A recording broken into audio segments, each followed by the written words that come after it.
Hello students, this is the concluding session of mensuration.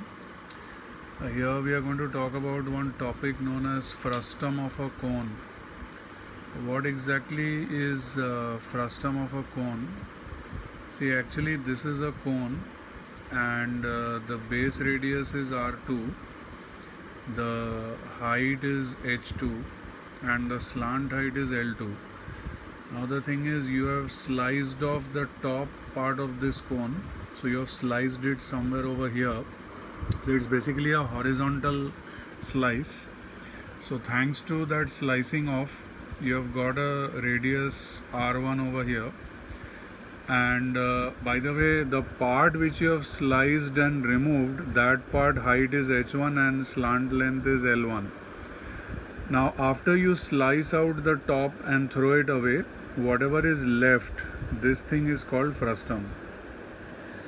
Now the frustum itself has basically 4 measurements.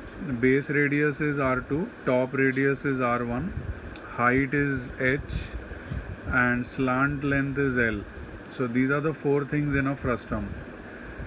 So you can see that in the diagram which I have drawn, there are total 8 measurements. I'll just quickly repeat them. The original cone base radius R2, height H2, slant length L2. The cone which was sliced and removed away, base radius R1, height H1, slant length L1. And after the removal of the top cone, whatever is left, that is called frustum. So height is H and slant length is L. So these are the 8 measurements shown in this diagram. To solve a frustum, there are 2 techniques. The first one is called similar triangles. Actually, similar triangles will be done later on in geometry.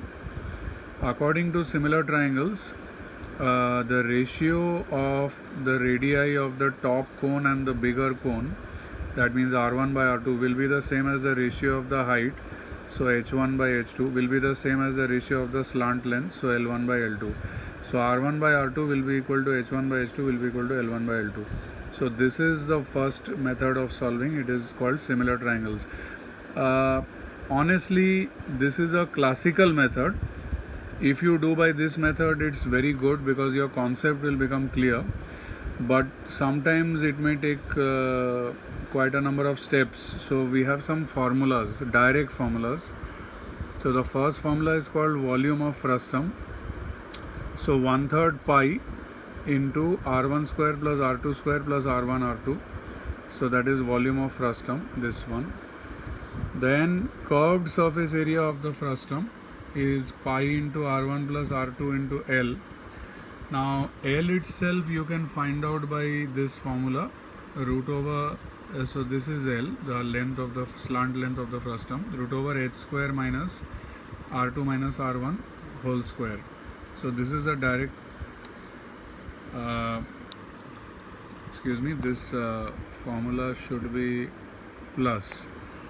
So you can find L using this formula, root over H square plus R2 minus R1 whole square. So this is the curved surface area. Total surface area is curved surface plus top plus bottom. So this is the total surface, and as usual L is this. So these are the formulas in frustum, and in fact this is the concluding session of mensuration.